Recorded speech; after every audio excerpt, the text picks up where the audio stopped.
দেখুন, মধ্যরাত্রে যাওয়াটা এখন পুলিশের অভ্যাস হয়ে দাঁড়িয়েছে। গতকাল বিরোধী দলনেতার প্রেমিসেসে পুলিশ ঢুকল হাইকোর্টের নির্দেশকে অমান্য করে।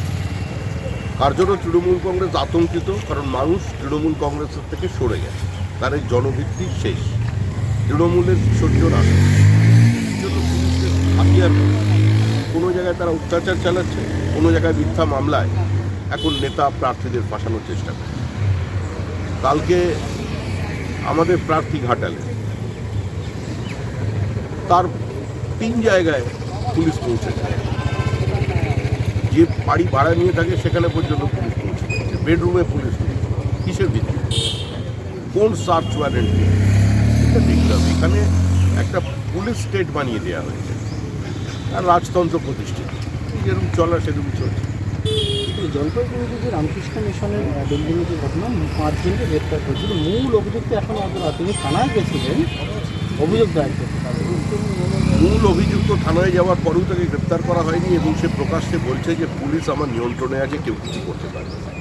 বারবার প্রাণনাশের হুমকি দেওয়া হচ্ছে সেখানকার সন্ন্যাসীদের, এবং যেখানে স্বয়ং মুখ্যমন্ত্রী রামকৃষ্ণ মিশনকে চিহ্নিত করে দিয়েছেন রাজনৈতিক দলের হয়ে ভোট চাওয়ার, বিজেপির হয়ে ভোট চাওয়ার অপরাধে, যেখানে তিনি একজন অত্যন্ত সম্মানীয় সর্বজনশ্রদ্ধেয় সন্ন্যাসীকে দাঙ্গাবাজ বলে প্রতিষ্ঠা করছেন জনমানসে, তো সেখানে স্বাভাবিকভাবেই এই ধরনের দুষ্কৃতীরা ভয়মুক্ত হয়ে গেছে।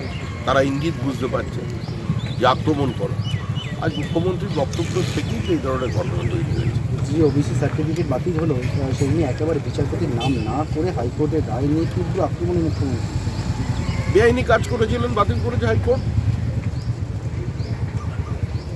সম্পূর্ণ অন্ধকারে রেখে মহামান্য সুপ্রিম কোর্টের নির্দেশকে অগ্রাহ্য করে শুধুমাত্র সংখ্যাগরিষ্ঠতার জোরে তারা ওবিসি এ, ওবিসি বি এর নামে যে অন্তত 66টা শ্রেণীকে এখানে ঢুকিয়ে দিয়েছিলেন, তার একমাত্র উদ্দেশ্য ছিল ধর্মের ভিত্তিতে সংরক্ষণ, সংখ্যালঘুদের সংরক্ষণ, ওবিসিদের অধিকার কেড়ে দেওয়া।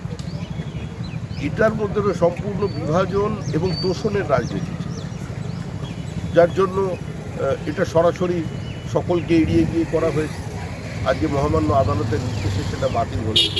এই তৃণমূল কংগ্রেস একদিকে এরকম নিয়োগের ক্ষেত্রে, শংসাপত্রের ক্ষেত্রে প্রাতিষ্ঠানিক দুর্নীতিকে প্রশ্রয় দিয়েছে, এবং অন্যদিকে জীবনের সর্বস্তরে তারা কোনো স্বচ্ছতা অবশিষ্ট রাখছে।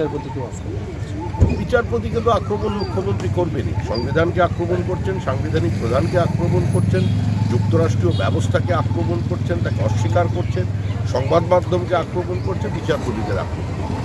এর ফল কী হবে? আক্রমণ করে তিনি থাকতে পারবেন না, ওনাকে যেতে হবে উচ্চ আদালত।